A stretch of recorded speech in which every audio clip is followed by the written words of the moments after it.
परवानगी नसताना जनआक्रोश मोर्चा काढणाऱ्या गोरक्षकांना पोलिसांनी घेतले ताब्यात. नंदुरबार शहरात कायदा व सुव्यवस्थेचा प्रश्न निर्माण होऊ नये म्हणून पोलीस प्रशासनाने मोठा निर्णय घेतला. गोरक्षक संघटनांनी आज 8 जुलै बुधवार रोजी आयोजित केलेल्या जनआक्रोश मोर्चाला पोलिसांनी परवानगी नाकारली होती. मात्र परवानगी नाकारलेली असतानाही मोर्चा काढण्याचा प्रयत्न करणाऱ्या आंदोलकांना पोलिसांनी ताब्यात घेतले आहे. सध्या शहरात कायदा व सुव्यवस्था राखण्यासाठी कडक पोलीस बंदोबस्त तैनात करण्यात आला आहे. अधिक माहिती अशी की 3 दिवसांपूर्वी काही गोरक्षकांवर गंभीर स्वरूपाचे कलमांअंतर्गत गुन्हा दाखल करण्यात आला होता. याच कारवाईचा निषेधार्थ करण्यासाठी आज बुधवार 8 जुलै रोजी गोरक्षक संघटनांनी शहरातून जनआक्रोश मोर्चा काढण्याचे नियोजन केले होते. परवानगी नसतानाही काही संघटनांचे कार्यकर्ते शहरातील मोठा मारुती मंदिर चौकात एकत्र जमले आणि त्यांनी मोर्चा काढण्याचा प्रयत्न केला.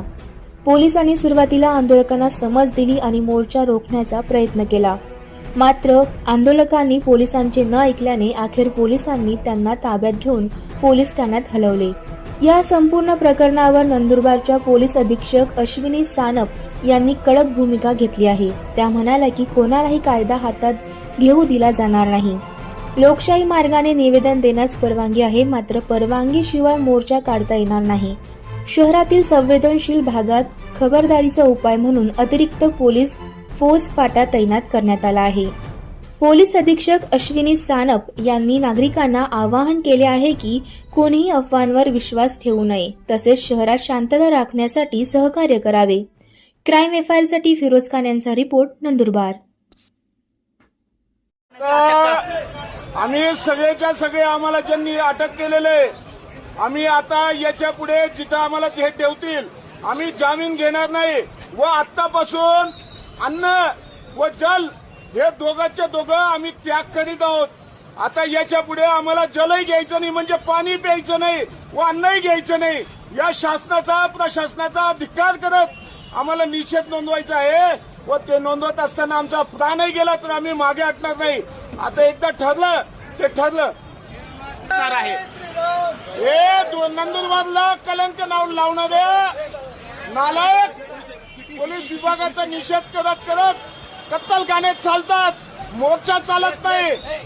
प्रत्येक ठिकाणी दंगली घडवणाऱ्या वृत्तीचे लोक कसाई वाड्यापासून ते सगळे चालतात, कारण की ते चिडबिडी देतात. नंदुरबार शहरातील सर्व सुजाण नागरिकांना माझं निवेदन आहे, त्यांना आवाहन आहे की आपण कुठलाही कायदा आणि सुव्यवस्थेचा प्रश्न उपस्थित होईल अशा प्रकारचं वर्तन करू नये. पोलीस योग्य पद्धतीने तपास करत आहे. जो कोणी त्याच्यामध्ये गुन्ह्यामध्ये सामील आहे त्याच्यावर कारवाई होणारच आहे, आणि जो सामील नाहीये त्याची शहानिशा करून तो जर गुन्ह्यामध्ये सामील नसेल तर पोलीस त्याच्यावर कारवाई करणार नाहीत. त्यामुळं पोलीस तपासाबाबत कुठलाही संभ्रम मनामध्ये बाळगू नये. कुठल्याही निष्पापावर कारवाई होणार नाही याबाबत आपण म्हणजे मी हमी देते आहे. आणि अशा प्रकारे आपण कायदा हातात घेतला तर त्याला अजूनही गालबोट लागू शकतं. त्यामुळे सर्वांनी कायदा सुव्यवस्थेचा प्रश्न निर्माण होऊ नये यासाठी सर्वतोपरी काळजी घेणं गरजेचं आहे.